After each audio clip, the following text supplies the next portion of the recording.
विद्यार्थी मित्रों, welcome again. मैं BD सिंह फ्रॉम विवेकानंद विद्यालय। आज आपको कक्षा 11 के चैप्टर नंबर 8 की कोशिका रचना के बारे में कुछ समझाऊंगा और ध्यान दे के पढ़ें और चैनल को सब्सक्राइब ज़रूर करें अगर आपने नहीं किया है तो, और लाइक करें और जितना हो सके उतना शेयर करें। आज मैं आपको कोशिका की एक और अंगिका एंडोप्लाज्मिक रेटिकुलम के बारे में बताऊंगा।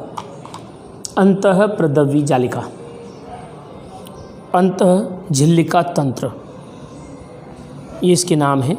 जिसे शॉर्ट में ER भी कहते हैं।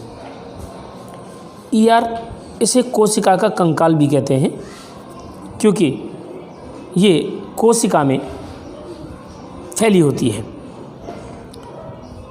ये अंगिकाएं एक दूसरे से जुड़ी रहती हैं और कुछ मुक्त होती हैं। इनमें से अंतःप्रदवी जालिका, गोल्गी-काय, लयन-काय, रसधानी एक दूसरे से जुड़ी रहती हैं। दूसरी जो मुक्त होती हैं उनमें सूत्रकणिका यानी कि माइटोकॉन्ड्रिया, हरित लवक यानी क्लोरोप्लास्ट, पैराक्सिसोम, ये मुक्त अंतःझिल्लिका तंत्र से जुड़ी नहीं रहती।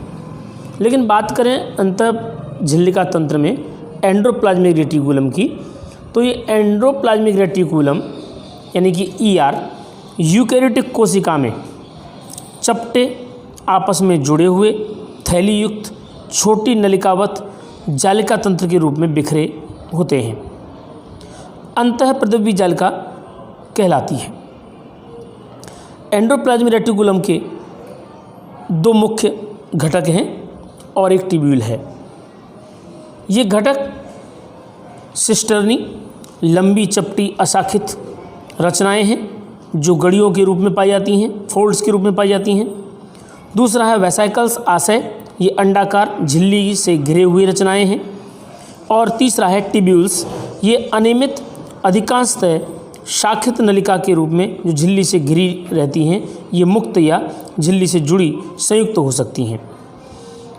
एंडोप्लाज्मिक रेटिकुलम गोल्गी-काय के समान होती है, परंतु एंडोप्लाज्मिक रेटिकुलम में सिस्टर्नी, ट्यूब्यूल्स, वेसाइकल्स कोशिका द्रव्य में पृथक पृथक रहते हैं। एंडोप्लाज्मिक रेटिकुलम के दो प्रकार होते हैं, एक रफ एंडोप्लाज्मिक रेटिकुलम और एक स्मूथ एंडोप्लाज्मिक रेटिकुलम। रफ यानी कि RER और चिकनी मतलब कि SER, स्मूथ एंडोप्लाज्मिक रेटिकुलम। यहाँ पर विद्यार्थी मित्रों देखो, ये डिफरेंस दिया है, डिफरेंस के रूप में तैयार कर लेंगे और साथ में अलग अलग तो तैयार हो ही गया।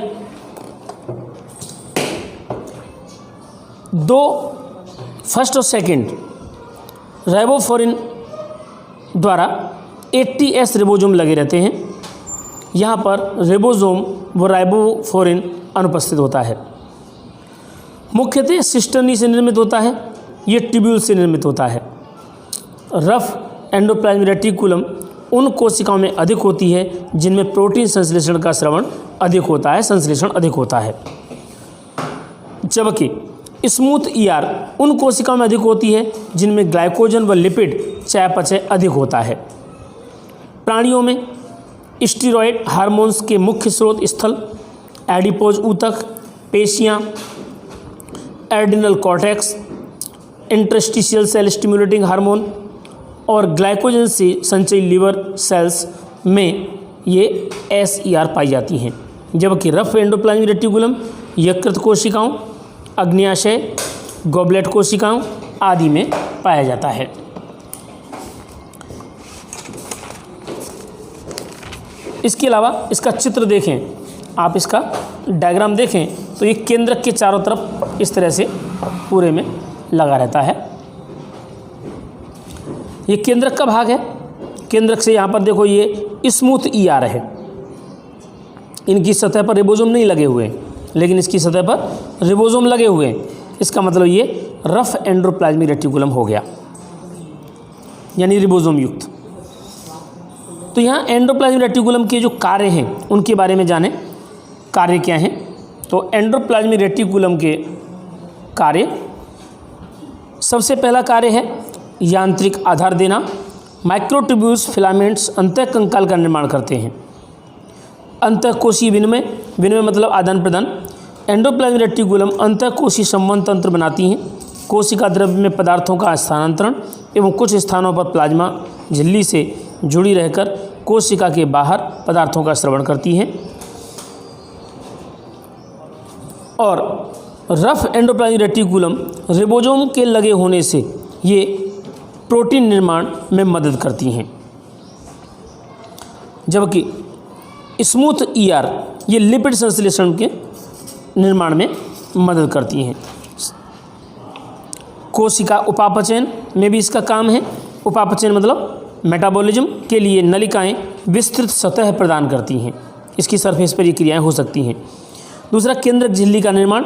केंद्रक झिल्ली के विखंडित वेसाइकल्स एवं एंडोप्लाज्मिक रेटिकुलम के घटक गुणसूत्रों के चारों ओर व्यवस्थित होकर कोशिका विभाजन के समय नई कोशिका झिल्ली का निर्माण करते हैं, नई केंद्रक झिल्ली का भी निर्माण करते हैं। क्योंकि जब कोशिका विभाजन होता है तो केंद्रक कला अनुपस्थित हो जाती है, और जब कोशिका विभाजन पूरा होता है तो पुनः एंडोप्लाज्मिक रेटिकुलम के द्वारा केंद्रक कला का निर्माण हो जाता है। दूसरा इसका काम है, इम्पोर्टेंट वर्क है कि लाइसोसोम का निर्माण करना। गोलाकार एकल आवरण युक्त आवरण वाली होती हैं लाइसोसोम, और ये लाइसोजाइम का निर्माण करते हैं। 8वां प्रश्न पॉइंट है अविशीकरण, यानी स्मूथ एंडोप्लाज्मिक रेटिकुलम ड्रग्स, प्रदूषकों, स्टेरॉयड और डिटॉक्स, विष निवारक, साइटोक्रोम P4070 और विष निवारक के रूप में ये काम करती हैं। डिटॉक्सिन मतलब विष निवारक के रूप में। इसी से जुड़ी हुई मित्रों, विद्यार्थियों, इसी से जुड़ी हुई रचना है गोल्गी बॉडी, यानी कि गोल्गी काय, जिसकी खोज वैज्ञानिक कैमिलो गोल्गी ने की थी, इसलिए उनके नाम पर ही इसका नाम कैमिलो गोल्गी के नाम पर गोल्गी काय रखा गया। 1898 में खोज की। दूसरों ने कुछ नाम लाइपोकॉन्ड्रिया भी दिया और कुछ डिक्टियोसोम भी कहा जाता है। पादप गोल्गी काय को डिक्टियोसोम के रूप में जाना जाता है। इसकी संरचना के बारे में बात करें तो 3 भागों से मिलकर बनी होती है, एक सिस्टर्नी, ट्यूब्यूल्स और आशय। सिस्टर्नी मतलब नलिकाएं, अशाखित, थैलेनुमा, स्मूथ ईआर की तरह चपटी, डिस्क के समान जो इकट्ठी होकर के ढेर बनाती हैं। ये देखिए ढेर बना हुआ है, कई सारी इकट्ठी हो गई हैं। ये 4 से 8 के ग्रुप में जुड़ी रहती हैं। इनका व्यास 0.5 म्यूएम से लेकर के 1 म्यूएम तक होता है। इसके अंदर घना अपारदर्शी पदार्थ भरा रहता है जो नोड्स कहलाते हैं। इनके अंदर जो द्रव्य होता है वो संचय पदार्थ होता है, लिपिड और प्रोटीन्स इत्यादि का। सिस एवं ट्रांस सतह अलग अलग होते हैं लेकिन आपस में जुड़े रहते हैं।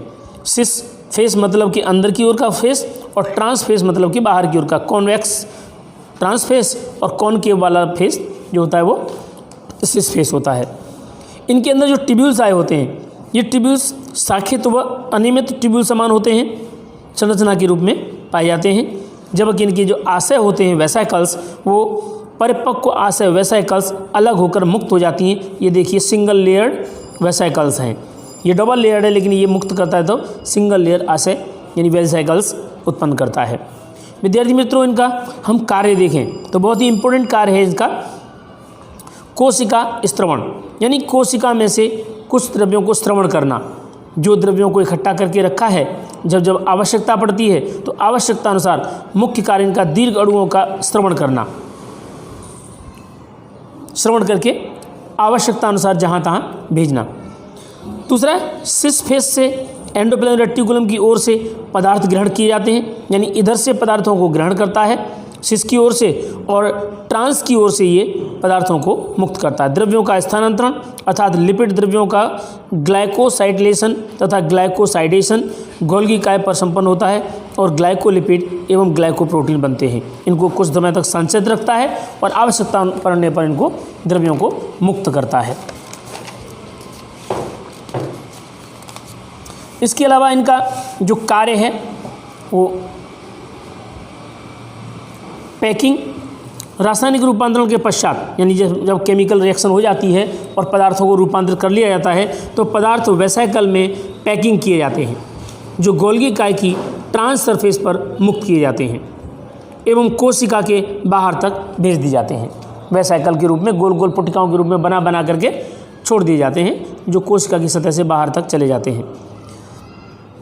इसलिए इसे मिडिल मैन ऑफ सेल कहते हैं,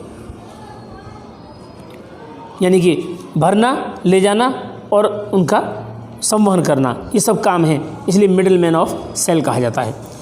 लाइसोसोम का जो निर्माण होता है, इनका कार्य है, मुख्य कार्य लाइसोसोम का निर्माण करना। ये पुटिकाओं के रूप में गोल गोल वेसाइकल जो बताई, वो पुटिकाओं के रूप में लाइसोसोम वेसाइकल के रूप बनते हैं। गोल्गी काय एवं एंडोप्लाज्मिक रेटिकुलम दोनों मिलकर लाइसोसोम बनाती हैं। कोशिका भित्ति पदार्थों का संश्लेषण पॉलीसैकेराइड, कोशिका निर्माण के समय कोशिका पट्टी और शुक्र जनन के समय एक्रोसोम बनाना भी इसी का काम है। लाइसोसोम एक आत्मघाती कोशिकांग है, जिसके बारे में हम अभी नेक्स्ट चर्चा करेंगे।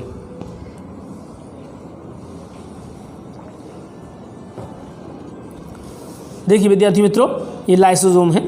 नेक्स्ट पॉइंट लाइसोसोम, जो सिंगल लेयर्ड, यहाँ पर मैंने चित्र दिखाया हुआ सिंगल लेयर्ड है, एकल झिल्ली पुटिका संरचना, द्रव्यों को संविष्ट कर गोल्गी काय में से बनाते हैं, यानी द्रव्यों को इकट्ठा करके बूंद जैसी बनाते हैं और ये बाद में गोल्गी काय से अलग हो जाती है और गोल वेसाइकल के रूप में कोशिका रस में तैरती रहती है। इनमें दो प्रकार के एंजाइम पाए जाते हैं, एक जल अपघटनी यानी हाइड्रोलेजिस प्रकार के, एग्जाम्पल हाइड्रोलेजिस, लाइपेजिस, प्रोटीएजिस और कार्बोहाइड्रेजिस, ये एंजाइम्स इसमें से निकलते हैं।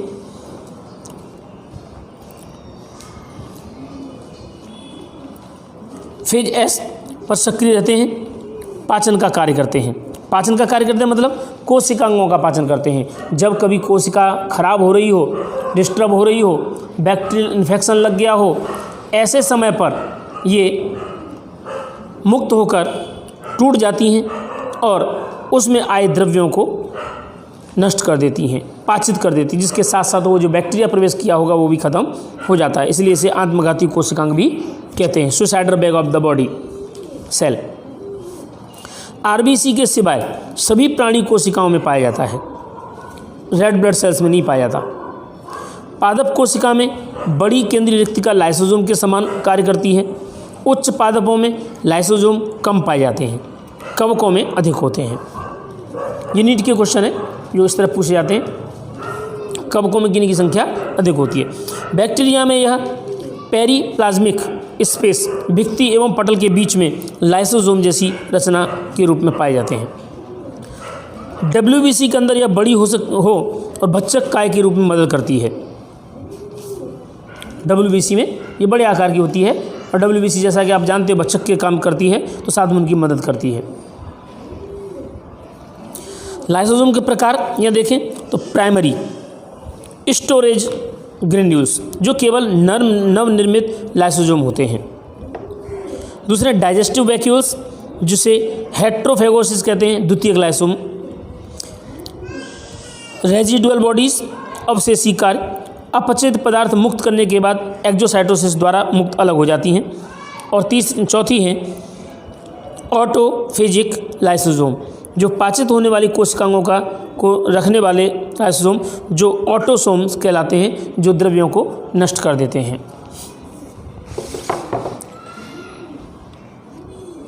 इसके कार्य हैं मुख्य अंतःकोशीय पाचन। अंतःकोशीय पाचन मतलब कोशिका के अंदर के द्रव्यों का पाचन करना।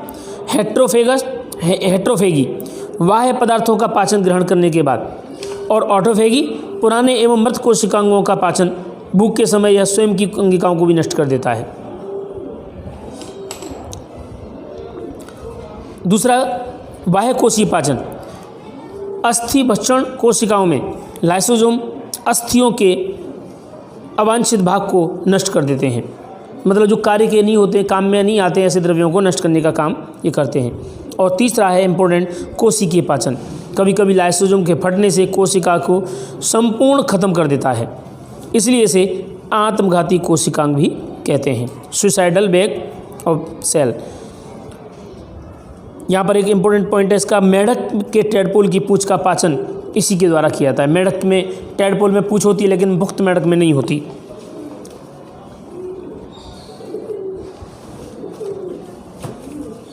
नेक्स्ट विद्यार्थी मित्रों, रसदानी वैक्यूल, इसी से जुड़ी हुई रचनाएं बता रहा हूं मैं आज। रसदानी भी इसी पटल से जुड़ी रहती है, पटलमय तंत्र से। कोशिका द्रव्य में झिल्ली द्वारा घिरी जगह को रसदानी कहते हैं। पानी, रस, उत्सर्जित पदार्थ एवं अन्य उत्पाद जो कोशिका के लिए अनुपयोगी हों, इस रसदानी के अंदर इकट्ठे रहते हैं। रसदानी यानी वैक्यूल। यह एकल झिल्ली रचना है, यानी सिंगल लेयर्ड स्ट्रक्चर है, जिसे टोनोप्लास्ट कहते हैं पटल को। पादप कोशिका में यह बड़ी 90% तक विस्तार घेर सकती है। पादपों में यह द्रव्यों के स्थानांतरण, सांद्रता नियंत्रण आदि का कार्य करती है। यानी कि जब कोशिका अधिक सांद्र बन जाए तो वैक्यूल में से पानी ले लेती है, कम सांद्र हो जाए तो पानी कोशिका को दे देती है, लेकिन कोशिका के जीव रस का सांद्रता समान बनाए रखने का कार्य करती है। अमीबा में संकुचनशील रसदानी होती है, पैरामीशियम में भी होती है। उत्सर्जन की में महत्वपूर्ण करती है। संकुचनशील मतलब संकुचन कर एक स्थान से दूसरे स्थान पर मूवमेंट कर सकती है। कुछ प्राणियों में प्रोसिस्ट यह खाद्य वैक्यूल के रूप में बनाकर अंतर्ग्रहण करती है। बाकी प्राणी कोशिकाओं में यह अत्यंत छोटी या अनुपस्थित होती है। जैसे देखिए ये कोशिका है, इस कोशिका के अंदर रचनाएं हों तो ये केंद्रक है, इसके केंद्रक के चारों तरफ यहाँ ये इस तरह से बड़ी सी रसदानी होती है, जिसे टोनोप्लास्ट कहते हैं।